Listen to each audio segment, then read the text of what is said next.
What's up, guys? Welcome back to the channel. It's Mavri here. It's Monday. It's time for another episode of Monogatari.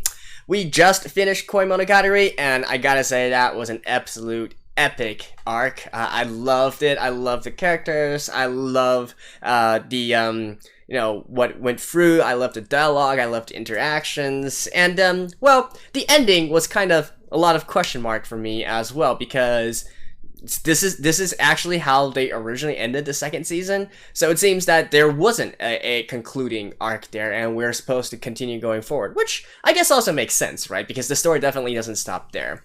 But in any case, I loved it, and I think it's gonna be hard to top. But though I say that, I think I've said this many times before. But each time I say, "Oh, I love this arc," and then another arc comes out that even surpasses it. So hey, who knows? Maybe it will surprise me still. So before we get into Hanamonogatari, a quick sorry from me. This was an oopsie on my part. I'm actually going into this anime with the intent of watching the Nishio Isen order, which is the light novel order, because I generally like to respect the author's decision, like how the author originally meant it to be, and so that's why I chose to go with the light novel order. However, while doing my research, I failed to realize that even within a certain season of the anime, they would switch some arcs around as well, such as Hanamonogatari, which apparently you're supposed to watch before Otori Monogatari if you're using the light novel order. So I failed to notice that, and so here we are. So this one I think is more akin to the anime order in this regard, so having Hana after all the other 5 arcs. Now, why is that so? To the best of my knowledge, while doing some research, it's because it's actually set in a different timeline than the second season, so it's not within the same time period, let's just say. Which I guess kind of is a spoiler, right? Because without looking up this first, I kept on thinking that Hanamonogatari was trying to talk about Kanbaru within the same sort of time, right? Which is immediately after Aragi got back from his time travel trip, or that time, right? So apparently not so. I don't know. We'll just have to get into it and see what is up. All right, let's begin in 3, 2, 1, play. What?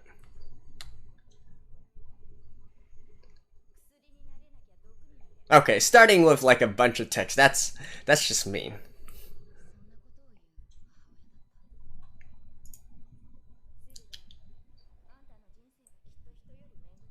A much bigger pain in the ass.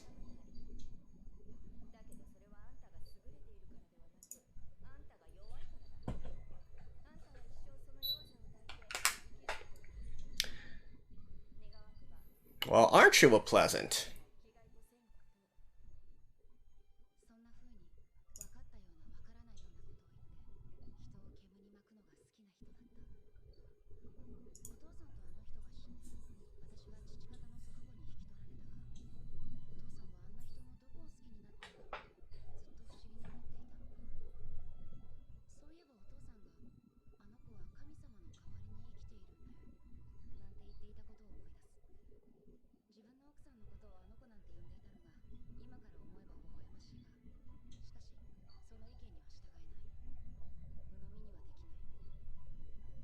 Mm-hmm.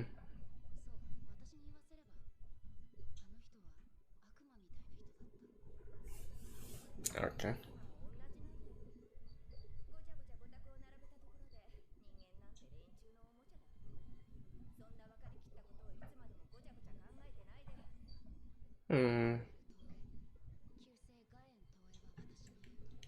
Gaiden Toei.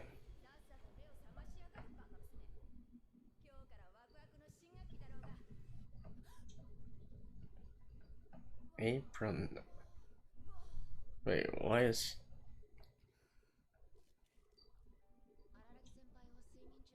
Oh, okay. Some preemptive measures.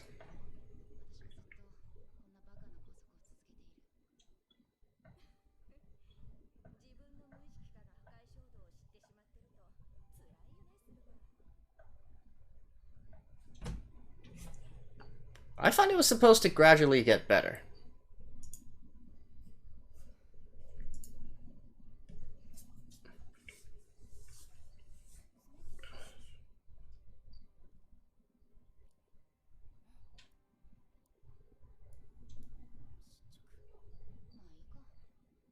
I've tried cutting my nails with scissors before.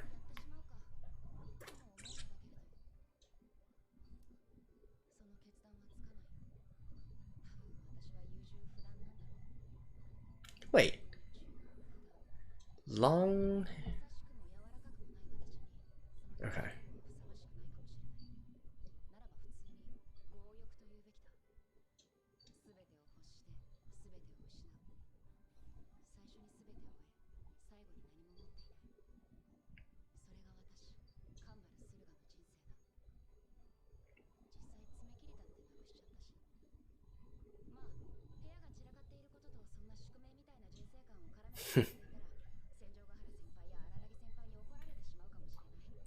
So, was this before Aragi came over and...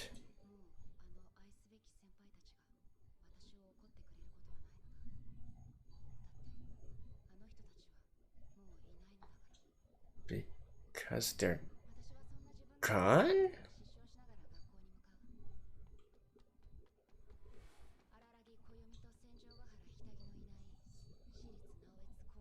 Okay. I guess I can see why why Shaft decided to put this after Koi Monogatari.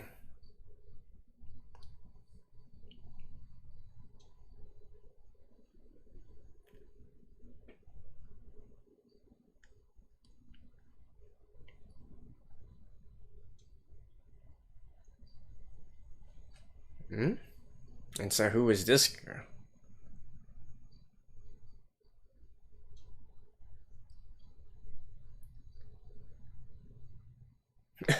Rap?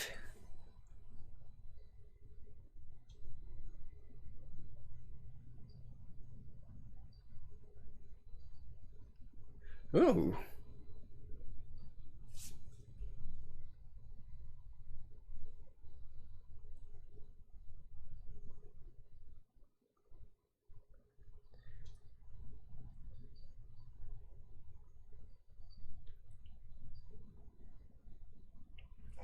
Pretty nice, actually.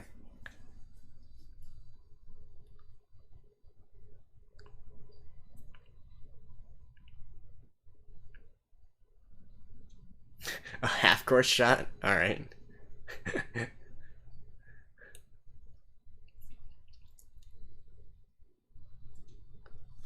Well, that was certainly a weird opening sequence.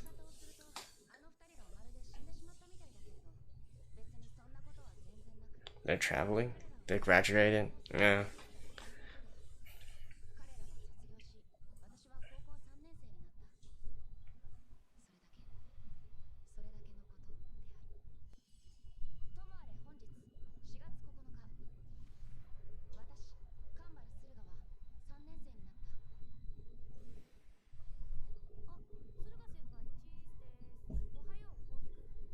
Ougi-kun?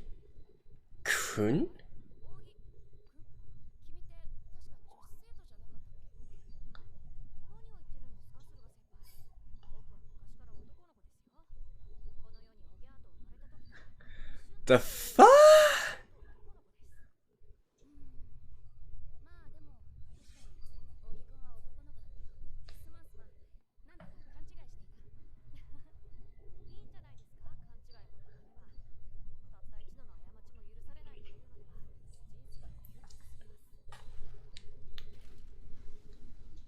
Wait, what? Wow, that's some skill, dude.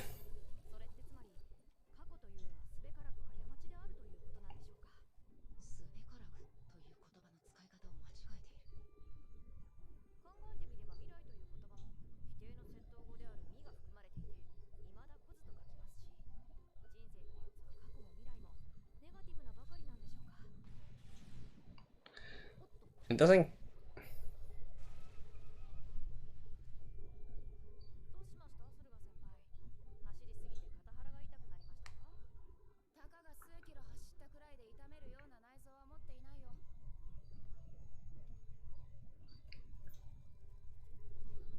I don't quite get that double negative thing. Mirai just means hasn't come. Or it's kanji.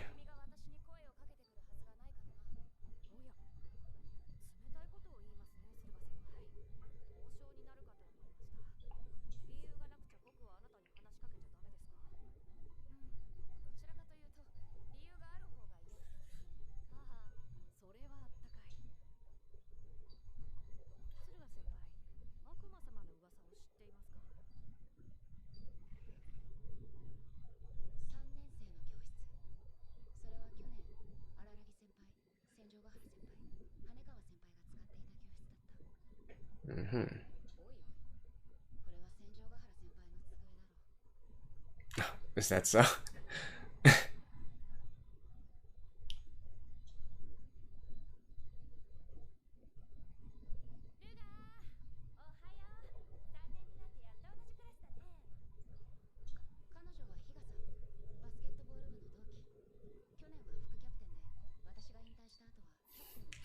Why do I get a feeling I'm watching Hanekawa right now?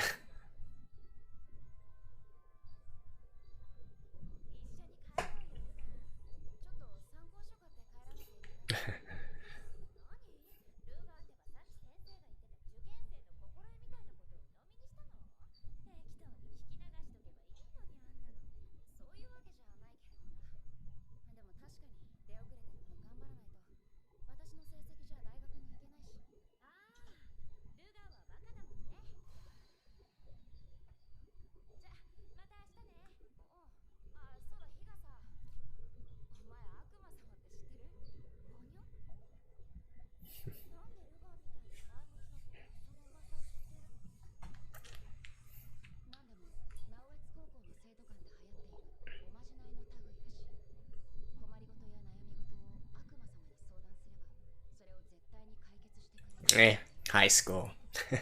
High school girls.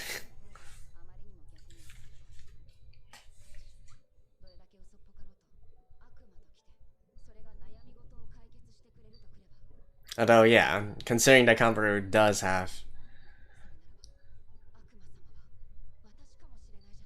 Well, that's going a little bit far.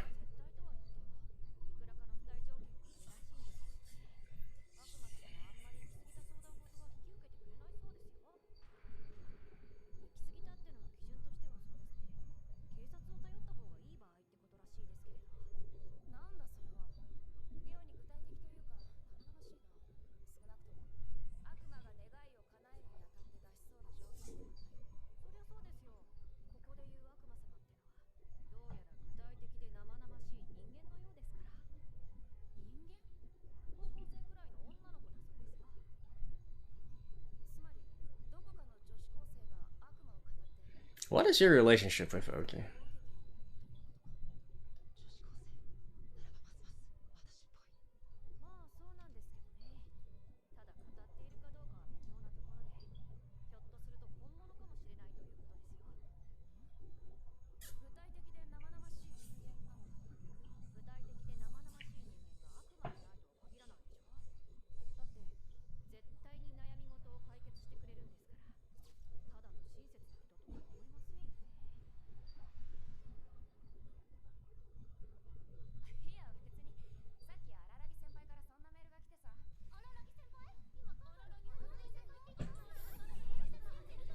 What?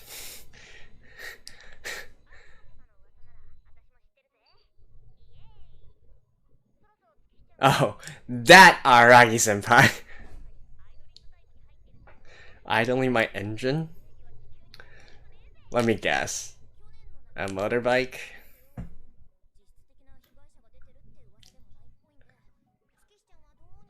I was wondering, like, if Aragi, okay, if Koyomi had graduated, who would be coming back to solve all this?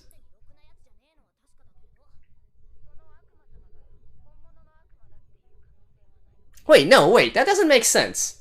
She's not a senpai. So they are talking about Koyomi. Okay. Never mind. My brain is dead right now.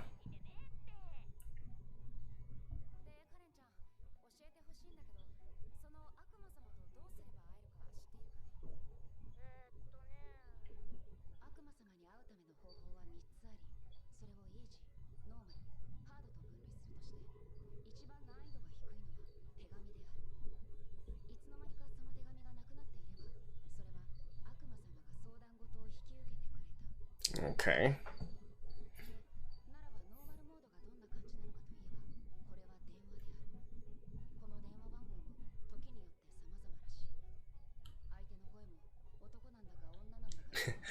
This sounds more like a scam.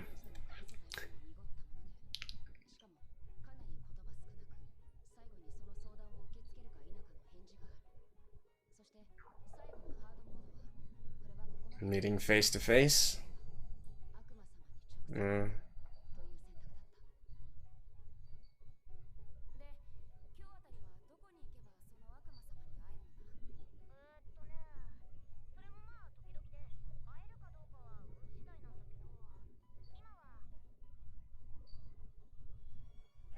Well, what? Okay. I feel like there's like way too much things to take in at the same time.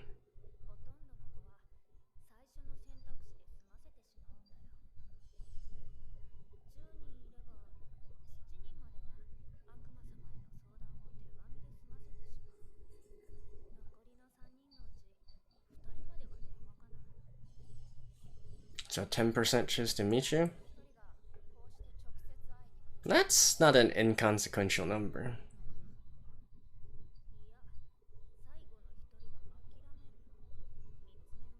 Oh. It was a trick question.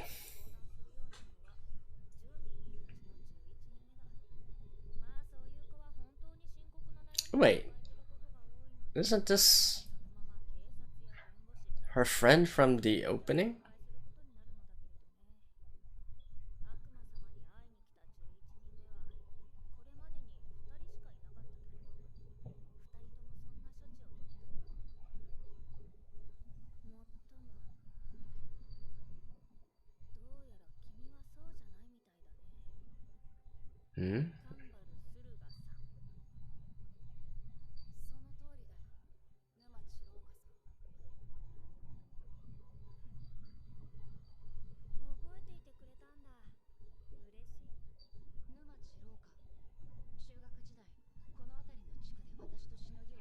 Your first love?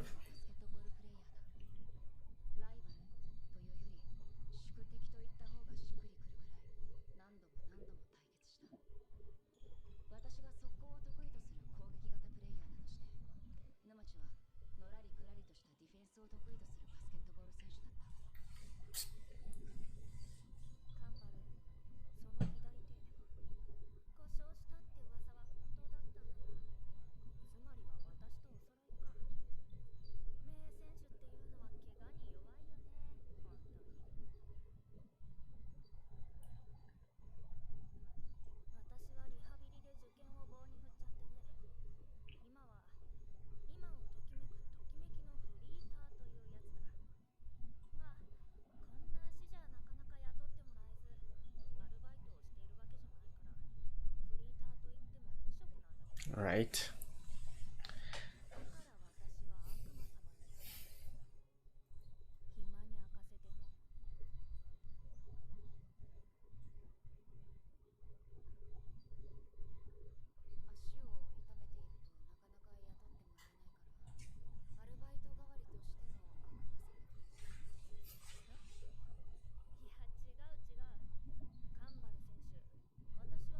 Kanbaru Senshu. Player kind of.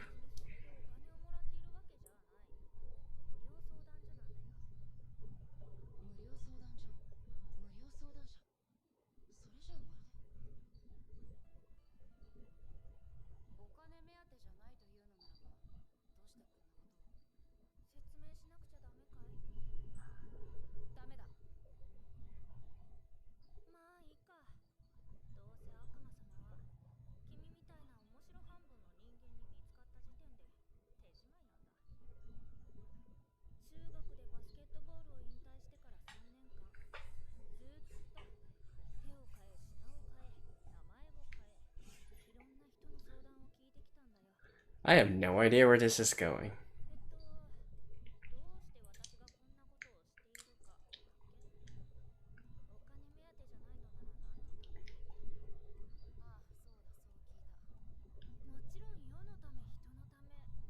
Betterment of mankind.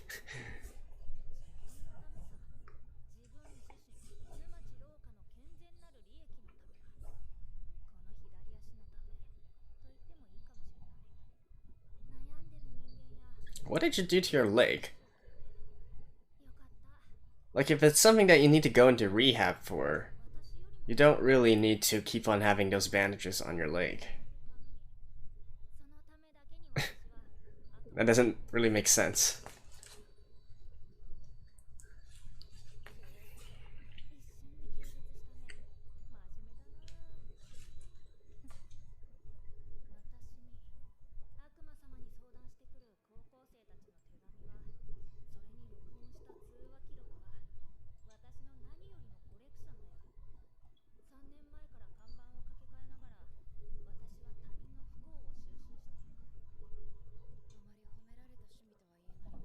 Yeah, I agree.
Good question.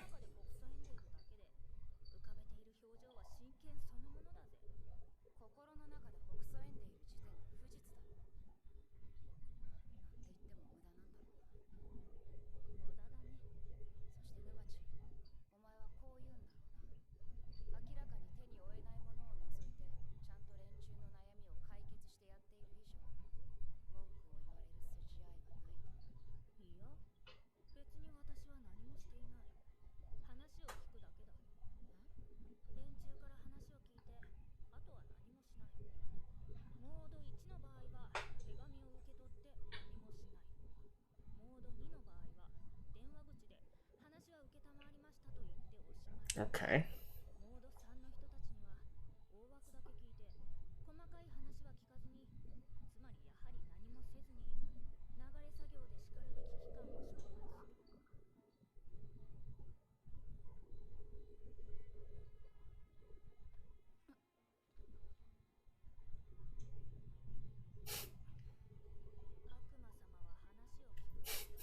What?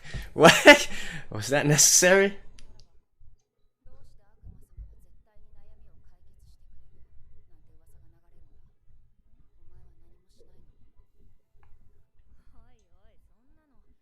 Okay. So I think Kambaru, the reason that she's getting so agitated over this is more so because she feels that this girl is using some sort of supernatural power as well. Some sort of supernatural agreement. I think that's what she's mostly concerned about.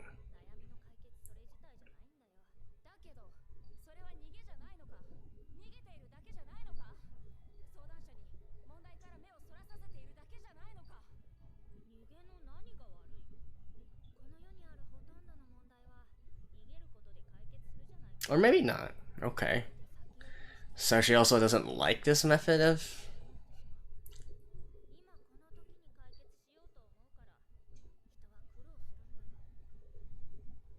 Oh. Can't answer? No retort?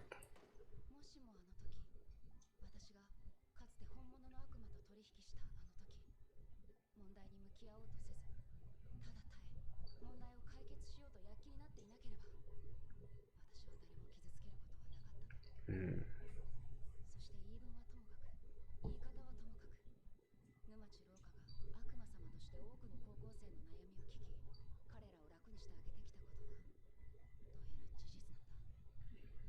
Well, sometimes, I mean, sometimes that is what counselors do. Anyways.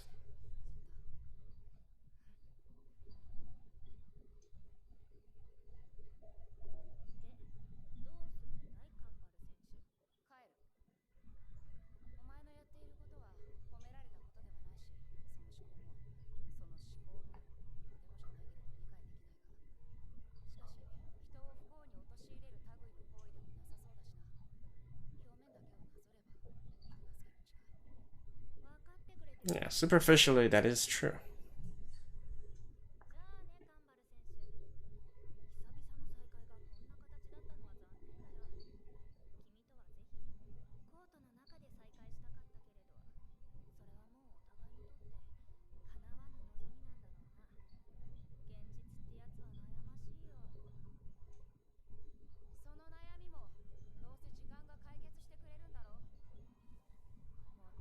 Yeah. Either they heal or they forget about it.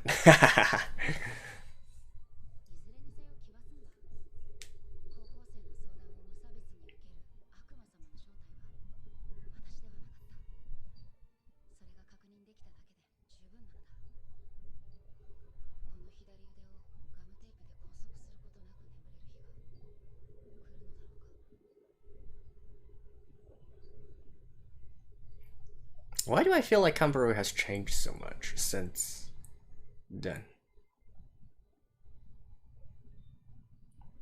Sending that to Aragi?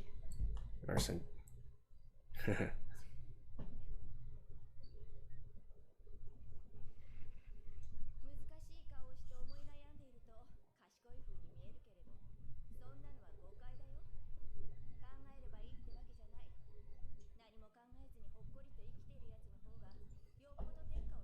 That's true though, actually.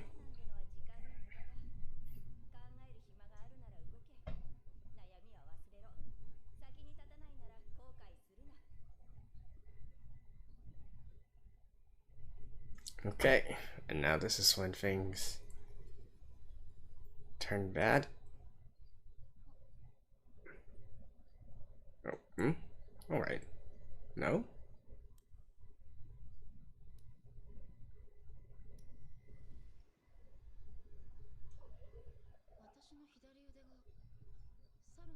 Oh yeah.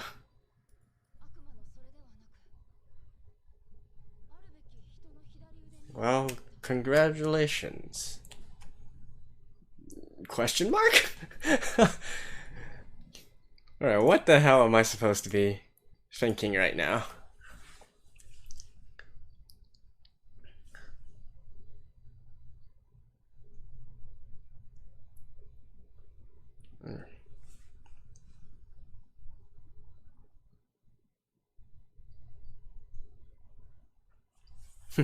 Kambaru songs are always the most, how can I say?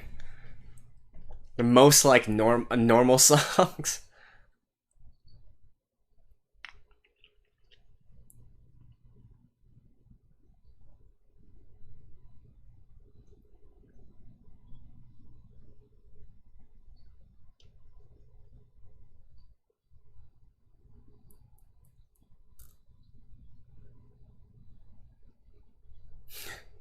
Okay, she's dancing. Okay.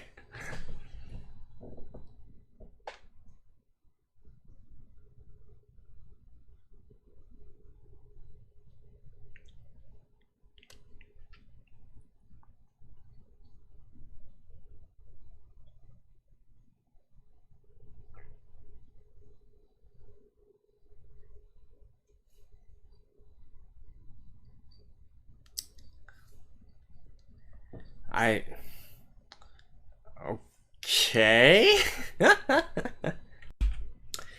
Okay, so, as I have expected now from every single episode 1 of a new arc, well, generally we are left with a lot more questions than answers, and it tends to be really, really confusing, right? So instantly in this episode, so many questions are popping up, right? Like for one, I guess going by, just going through it, them chronologically, number 1 would be, why the hell is Ougi now a guy and not a girl, right? We certainly know that Ougi was behind a lot of what happened in the previous arcs and so on and so forth, but why is it that Ougi can literally make this into a situation where all the people's memories are retroactively changed to think that he was always a guy, right?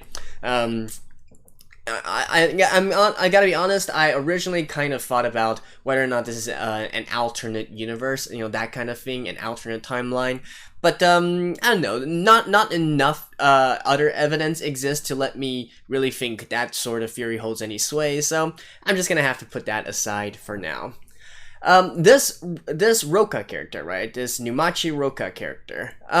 So I'm not quite also not quite sure whether the opening is sort of like a spoiler for everything, and that really describes their relationship, which is back in middle school they were first rivals, and then due to their, I guess, mutual respect for each other, eventually it blossomed into love, and they were in a kind of sort of a relationship.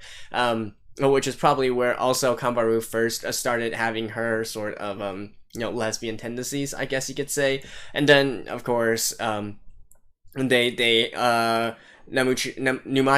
hurt her leg, and then they had a big fight, they broke up, and then they've never seen each other since, right? That could be true, but then again, not everything that happens in opening is necessarily true, right? And indeed, the way that they speak with each other, they talk with each other, even if they were deliberately avoiding the subject and whatnot, normally you would still let it slip a little bit, right? But nothing really suggests that they would have this sort of prior relationship, other than, of course, Numachi funneling Kambaru's breast, which, I guess technically you wouldn't do unless you really were that close with her before. So with that in mind, the sort of the events that happen in the opening does make a lot more is a lot more plausible, let's just say. So at least for now, I'm going to take the opening as indicative of what their relationship was like until further evidence shows up, right?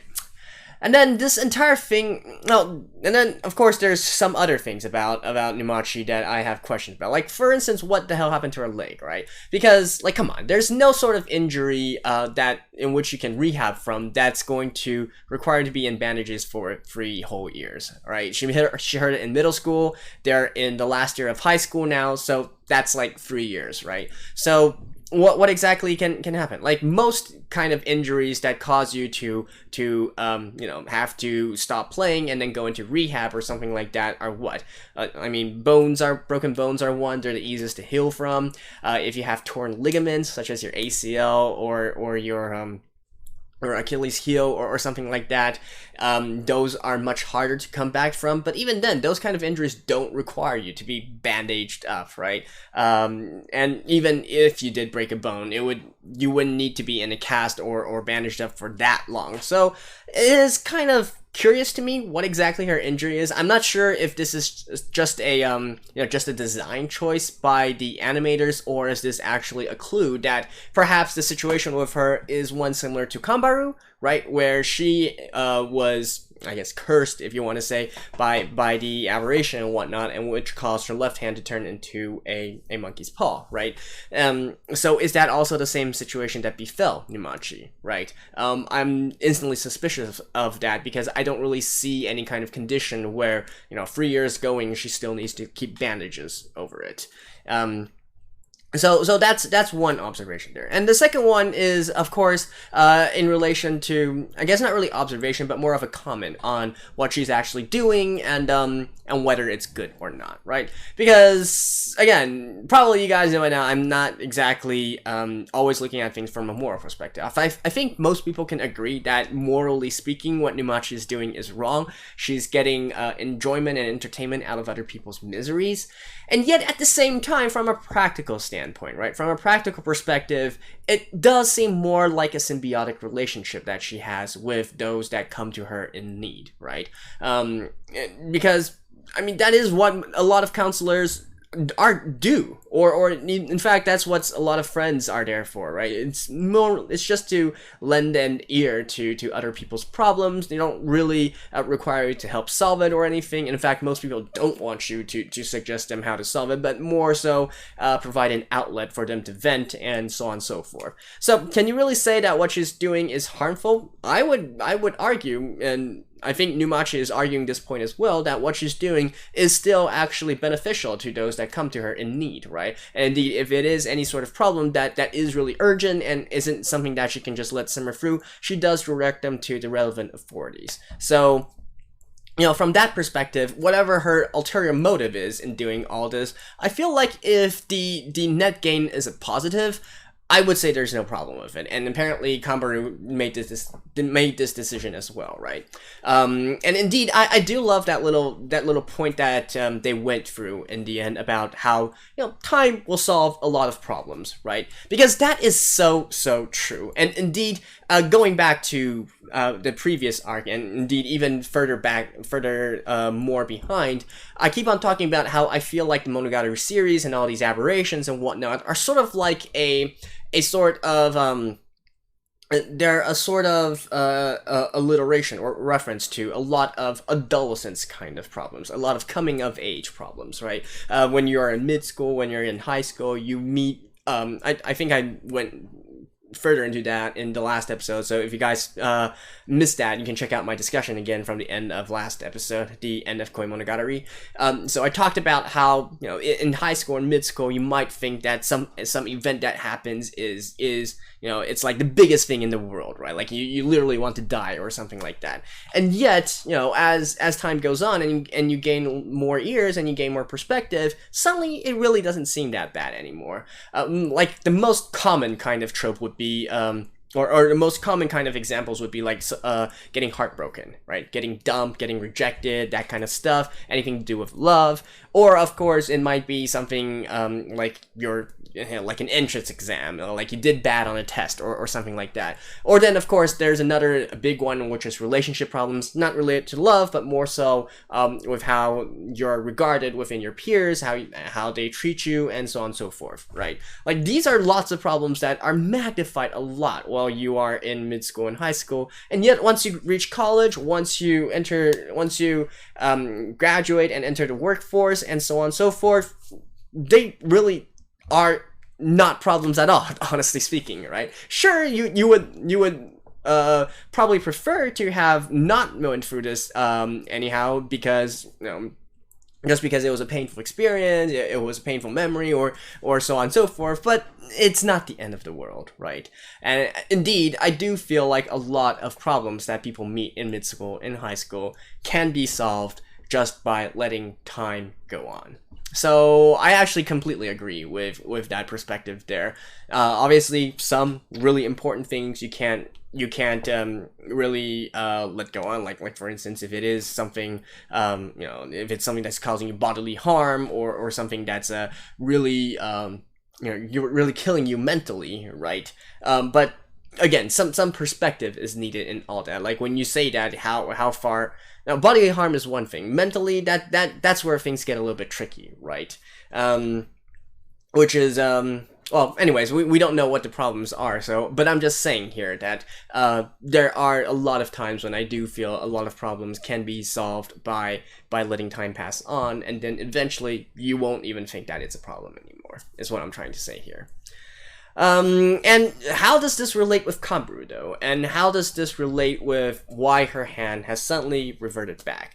So, honestly, I need to refresh my memory a little bit, but as far as I can remember, the reason that Kambaru got her hand that way is because she used the monkey's paw, right? Which well, it's not literally a monkey's paw, it's an aberration, but, and the cause of this aberration manifesting is due to Kambaru's jealousy, right? I think it was jealousy, jealous of something that others had that she didn't have, and so that's why it causes it to manifest, right? And then the worst one was when she grew jealous of Araki, and then they had that entire Kambaru arc there. So what happened though? Because certainly, in fact, I think Oshino was the one who said that, hey, just give it some time and it'll eventually heal, right? Certainly wasn't expecting it to take this long to heal. But what happened here? Is it just her change of perspective? Is it just her change of how she views things? Like maybe now she realizing, hey, maybe I don't need to take action immediately, right? Maybe I can leave things be for a little bit longer, and then things will eventually solve themselves. Is it by having this sort of mindset, by changing her mindset, that suddenly everything is let go, and then she's let go of her jealousy and whatnot, and so her arm has reformed? Or is it something else? Don't know. But as far as we can see from this first episode, that's all I can infer from now, and that's all I can theorize for now. And yeah, that's basically it for it now. As for the thing with Kambaru's mom and whatnot, well, whatever. We'll see about that a little bit more. About the sisters, right, Karen and Tsukihi, I did feel it kind of odd that Karen wasn't jumping to these things and instead saying that it's going to be Tsukihi that's going to handle it, but, well, hey, who knows? Maybe she took her brother's advice, right? But anyways, that's it for this first episode. I don't want to continue on, especially with this little information. So I'll see you guys next week as well. Stay tuned. Bye-bye.